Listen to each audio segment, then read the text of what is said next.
अगर ऐसे लोग आय प्रमाण पत्र बनवा रहे हैं जो सेवा में है, नौकरी करते हैं, तो उन्हें अपनी नौकरी की जो सैलरी की जो स्लिप मिलती है, जो मंथली स्लिप मिलती है, उसको आपको अटैच करना होगा। नमस्कार साथियों, आय प्रमाण पत्र क्यों जरूरी होता है और आय प्रमाण पत्र बनवाने के लिए आपके पास क्या-क्या कागज होने चाहिए, इसे बनाने का पूरा प्रोसेस क्या है, बने रहिए वीडियो में, इसे पर बात करने वाले हैं। सबसे पहले हम बात करने वाले हैं कि आय प्रमाण पत्र जरूरी दस्तावेज क्यों है और इसका प्रयोग कहाँ-कहाँ पर हम करते हैं।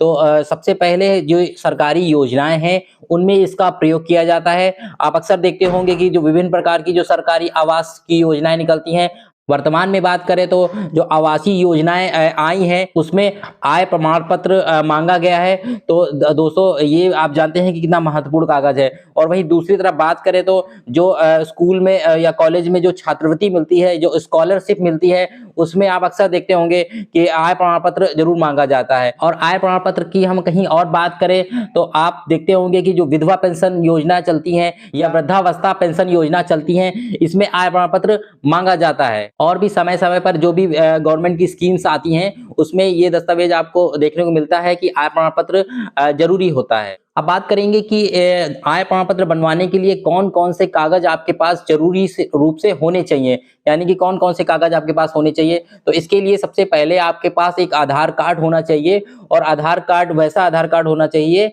जो मोबाइल नंबर से लिंक हो, यानी कि मोबाइल नंबर से लिंक वाला आपका आधार कार्ड होना चाहिए। और दूसरे अगर अगली बात करें तो आपके पास एक प्रधान का लेटर होना चाहिए, या फिर अगर आप नगरीय क्षेत्रों में रह रहे हैं या शहरी क्षेत्रों में रह रहे हैं तो नगर निगम जो पार्षद होते हैं, पार्षद का लिखा हुआ एक लेटर होना चाहिए। अगर इसी के आधार पर आपके पास पहले से कोई प्रमाण पत्र बना हुआ है तो वो भी आप अटैच कर सकते हैं। और जब आप इसको बनवाएंगे तो ध्यान एक बात का आपको रखना होगा, 100 घोषणा पत्र वो आपको भरना होगा, उसको उसके साथ में अटैच करना होगा। अगर ऐसे लोग आय प्रमाण पत्र बनवा रहे हैं जो सेवा में है, नौकरी करते हैं, तो उन्हें अपनी नौकरी की जो सैलरी की जो स्लिप मिलती है, जो मंथली स्लिप मिलती है, उसको आपको अटैच करना होगा। अब आगे हम बात करने वाले हैं कि आखिर इसको बनवाएंगे कैसे, आवेदन की प्रक्रिया क्या है। तो ये आवेदन की प्रक्रिया पूरी तरह से ऑनलाइन है, यानी कि आप ऑफलाइन इसे नहीं बनवा सकते, आपको ऑनलाइन ही ये बनवाना पड़ेगा।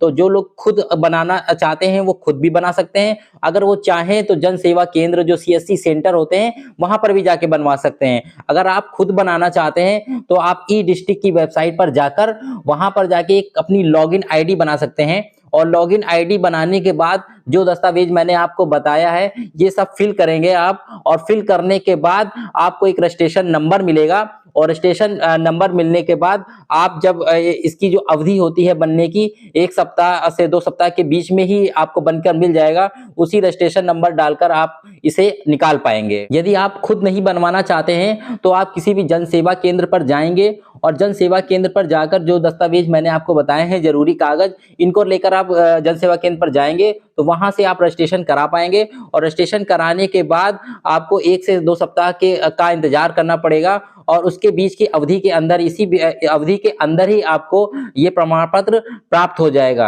आपके द्वारा जब आवेदन किया जाता है, फॉर्म भरा जाता है, तो ये आवेदन की जांच कैसे होती है, राजस्व जो लेखपाल होते हैं इसकी एक प्राथमिक जांच करते हैं। तो आपके द्वारा जो अटैच किए हुए जो कागज हैं उनकी जांच करते हैं, और मौके पे जाकर इसकी जांच पड़ताल करते हैं कि आपके द्वारा जो जानकारी भरी गई है वो सही है या नहीं है। यदि आपके द्वारा गलत जानकारी भरी गई है तो आपका जो आवेदन है वो निरस्त भी हो सकता है, और निरस्त होने के बाद आपको पुनः अप्लाई करना होगा, और पुनः अप्लाई आपको सही दस्तावेजों के साथ और सही जानकारी करने के बाद ही आपको प्राप्त होगा। आय प्रमाण पत्र की एक महत्वपूर्ण बात आपको बता देता हूं, जब भी आय प्रमाण पत्र बनता है तो वो एक परिवार का बनता है। कई बार ऐसा देखा जाता है कि अगर पिता किसी मुखिया जो है, मान लो पिता है, वो सरकारी सेवा में है या कहीं नौकरी में है, तो अक्सर लोग सोचते हैं कि वाइफ के नाम पे बनवा लेते हैं प्रमाण पत्र, और उसमें जो आवेदन करते हैं वो काफी कम रुपए पर आवेदन कर देते हैं।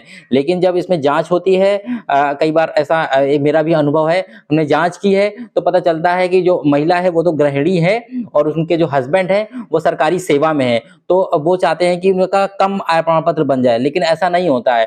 जो परिवार की आय मानी जाती है, पति, पत्नी और उनके अविवाहित बच्चे, ये एक परिवार की परिभाषा है। जो आय प्रमाण पत्र होता है वो एक पारिवारिक आय ही होती है। तो यानी कि अगर कोई एक ऐसा परिवार है जिसमें जो उसका मुखिया है, पिता है, पुरुष है, वो कोई सेवा में है, सरकारी सेवा में है या किसी निजी क्षेत्र की सेवा में है, जो और उसकी जो पत्नी है गृहिणी है, तो गृहिणी जो महिला है उसका भी आय वही होगी जो उसके पति की होगी। तो इसमें कोई कंफ्यूजन आपको नहीं रहना चाहिए कि जो आय होती है वो पारिवारिक होती है। पारिवारिक आय जैसे मैंने बताया पति पत्नी और उनके अविवाहित बच्चे। अब बात कर लेते हैं कि ये जो आय प्रमाण पत्र बन के आपको मिलता है ये कितने दिनों तक वैध होता है, यानी कितने दिन तक इसको मान्यता है, कितने दिन तक ये चलता है।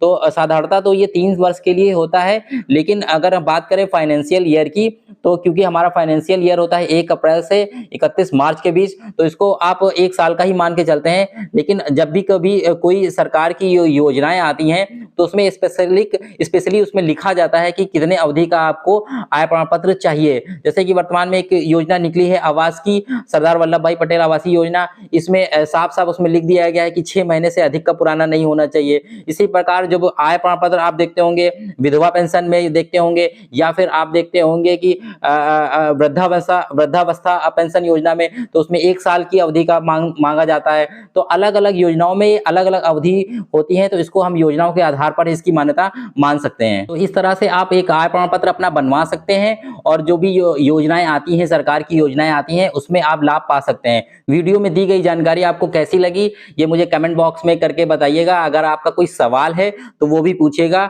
मैं इसी तरह वीडियो लाता रहता हूं और मेरे चैनल को सब्सक्राइब कर लीजिए। अब मिलते हैं किसी अन्य वीडियो में, तब तक के लिए जय हिंद, जय भारत।